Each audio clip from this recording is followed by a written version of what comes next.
క్షేత్రస్థాయిలో జరుగుతున్న పరిణామాలను చూస్తుంటే అవుననే అనిపిస్తోంది. రాబోయే ఎన్నికలకు సంబంధించి పార్టీ అభ్యర్థులను జగన్మోహన్ రెడ్డి ఫైనల్ చేస్తున్నారు. ఇందులో భాగంగానే కొందరు ఎమ్మెల్యేలకి టికెట్లు నిరాకరిస్తున్నారు. అలాగే మరికొందరు ఎమ్మెల్యేలు, ఎంపీలు, మంత్రులకు నియోజకవర్గాలు మారుస్తున్నారు. టికెట్లు దక్కని వాళ్ళు, నియోజకవర్గాలు మారాల్సిన వాళ్ళలో కొందరు అసంతృప్తిగా ఉంటే మరికొందరు జగన్ నిర్ణయానికి ఓకే అంటున్నారు.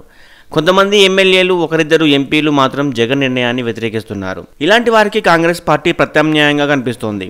ఎమ్మెల్యేలు ఆళ్ల రామకృష్ణారెడ్డి, కాపు రామచంద్రారెడ్డితో పాటు మరికొందరు కాంగ్రెస్లో చేరే అవకాశాలు కనబడుతున్నాయి. వైఎస్ షర్మిల కాంగ్రెస్ సారథ్య బాధ్యతలు తీసుకోగానే టికెట్లు దక్కని అసంతృప్తుల్లో కొందరైనా కాంగ్రెస్ కండువా కప్పుకోవడం ఖాయం. అంటే కాంగ్రెస్ పార్టీకి ఎమ్మెల్యేలను జగనే అందిస్తున్నట్లు అవుతుంది. కొద్ది రోజుల వరకు అసలు కాంగ్రెస్ ను పట్టించుకునే దిక్కే లేదు.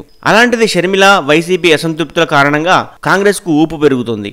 అలాగే కొందరు ఎంపీలకు జగన్ నియోజకవర్గాలను మారుస్తున్నారు. నరసరావుపేట ఎంపీ లావు శ్రీకృష్ణదేవరాయల్ని గుంటూరు లోక్సభ నుండి పోటీ చేయమని జగన్ చెప్పారు. అయితే లావు అందుకు ఇష్టపడలేదు. తాను నరసరావుపేట నుండే పోటీ చేస్తానని చెప్పేశారు. జగన్ ఓకే అంటే సరే, లేకపోతే లావు పార్టీకి రాజీనామా చేసేస్తారు.